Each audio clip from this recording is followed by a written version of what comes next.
In this video, I'm going to show you how to point your domain to an IP address in GoDaddy, step by step. This is one of the most useful things you can do when you've bought a domain and now want it to connect to your website, server, hosting account, or application. Whether you're setting up a new project, moving to a different host, or just making sure your domain resolves correctly, this tutorial will walk you through the exact process in a simple way. If this video helps you out, make sure to hit the like button and subscribe for more easy tech tutorials. Alright, let's jump right in. First, you need to log in to your GoDaddy account. Once you're inside, go to your domain portfolio. This is where all of your domains are listed in one place. Find the domain you want to point to an IP address and click on it to open the domain settings page.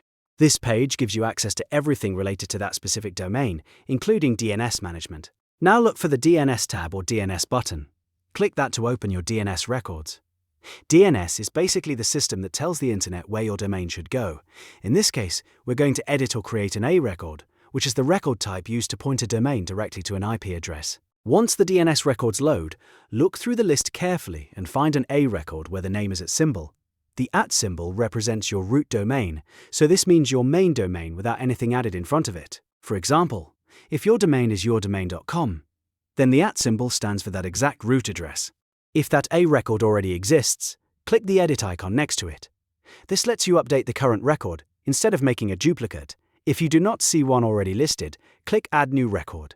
Then choose A from the Type drop-down menu. This tells GoDaddy that you want to create a standard IPv4 address record. Next, fill in the required fields. For type, make sure it says A. For name, enter the @ symbol. For value, sometimes labeled points to, paste in the destination IP address that your server or hosting provider gave you. Make sure you copy the IP address exactly, because even one small mistake can stop your domain from working properly. For TTL, which stands for time to live, you can usually leave it at the default setting. In most cases, that is 1 hour, and that is perfectly fine for this setup. TTL controls how long DNS information is cached before it refreshes, so leaving the default is usually the safest option, unless you specifically need something different. After everything looks correct, click Save to apply the changes. Once you save, GoDaddy will update your DNS record, so your domain begins pointing to the IP address you entered. Keep in mind that DNS changes can sometimes take a little while to fully propagate across the internet, so if you don't see the change immediately, give it some time. And that's it. You've now successfully pointed your domain to an IP address in GoDaddy. This is a simple but very important step for connecting your domain to your website or server. If you found this tutorial helpful, please remember to like the video and subscribe to the channel for more easy step-by-step guides just like this one. Thanks for watching, and I'll see you in the next video.